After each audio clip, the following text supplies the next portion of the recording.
December 17 పునీత లాజరు గారి పండుగ. యేసు మిత్రుడు, యేసుచే సమాధి నుండి సజీవునిగా లేపబడిన వ్యక్తి. వీరు బెతానియా గ్రామంలో జన్మించారు.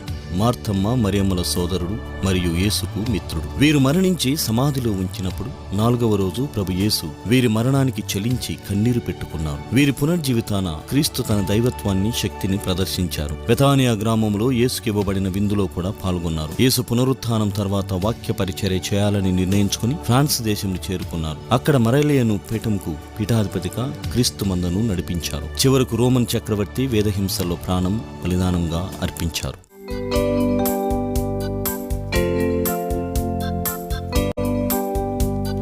పునీత లాజరు గారా మా కొరకు వేడుకోనండి.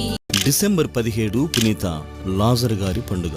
యేసు మిత్రుడు, యేసుచే సమాధి నుండి సజీవునిగా లేపబడిన వ్యక్తి.